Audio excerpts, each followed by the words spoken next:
Hey y'all, and welcome to my YouTube.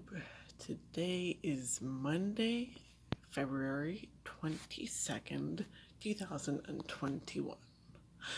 Make sure to check out my other videos and my playlist as well. Feel free to like and share and comment, and feel free to subscribe. Please do. Click on that notification bell.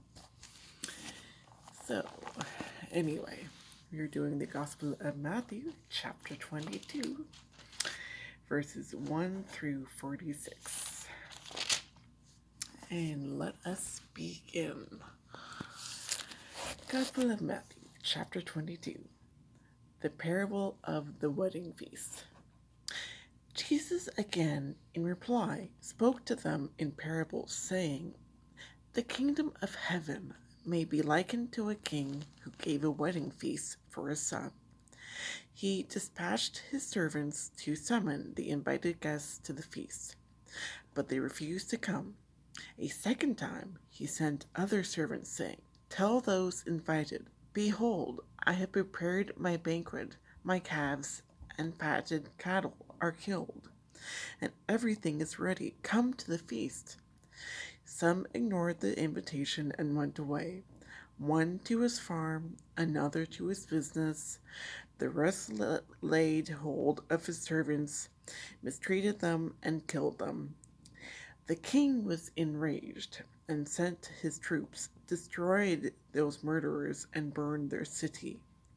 Then he said to his servants, 'The feast is ready, but those who were invited were not worthy to come. Go out, therefore, into the main roads and invite to the feast whomever you find.' The servants went out into the streets and gathered all they found, bad and good alike, and the hall was filled with guests.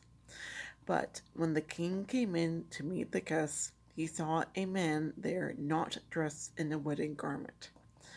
He said to him, 'My friend, how is it that you came in here without a wedding garment?' But he was reduced to silence. Then the king said to his attendants, 'Bind his hands and feet and cast him into the darkness outside, where there will be wailing and grinding of teeth. Many are invited, but few are chosen.'" Paying taxes to the emperor. Then the Pharisees went off and plotted how they might entrap him in speech. They sent their disciples to him with the Herodians, saying, "Teacher, we know that you are a truthful man and that you teach the way of God in accordance with the truth. And you are not concerned with anyone's opinion, for you do not regard a person's status. Tell us then, what is your opinion? Is it lawful to pay the census tax to Caesar or not?" Knowing their malice, Jesus said, "Why are you testing me, you hypocrites? Show me the coin that pays the census tax." Then they handed him the Roman coin. He said to them, "Whose image is this and whose inscription?" They replied, "Caesar's." At that he said to them, "Then repay to Caesar what belongs to Caesar, and to God what belongs to God." When they heard this, they were amazed, and leaving him, they went away. The question about the resurrection. On that day, Sadducees approached him, saying that there is no resurrection. They put this question to him, saying, "Teacher, Moses said, if a man dies without children, his brother shall marry his wife and raise up descendants for his brother. Now, there were 7 brothers among us. The first married and died, and having no descendants, left his wife to his brother. The same happened with the second and the third, through all 7. Finally, the woman died. Now, at the resurrection of the 7, whose wife will she be? For they all had been married to her." Jesus said to them in reply, You are misled because you do not know the Scriptures or the power of God.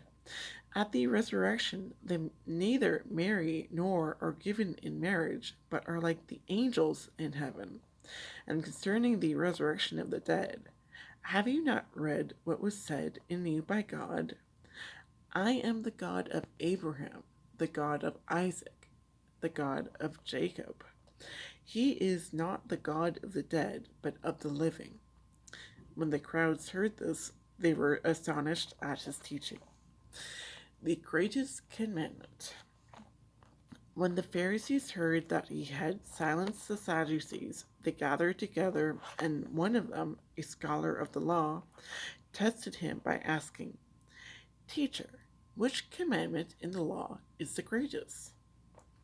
He said to him, You shall love our Lord, our God, with all our heart, with all our soul, and with all our mind. This is the greatest and the first commandment.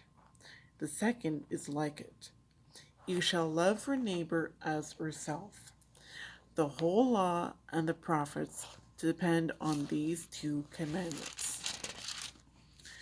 The question about David's son. While the Pharisees were gathered together, Jesus questioned them, saying, What is your opinion about the Messiah? Whose son is he? They replied, David's. He said to them, How then does David, inspired by the Spirit, call him Lord, saying, The Lord said to my Lord, Sit at my right hand until I place your enemies under your feet. If David calls him Lord, how can he be his son? No one was able to answer him a word, nor from that day on did anyone dare to ask him any more questions. By the way, Happy New Week.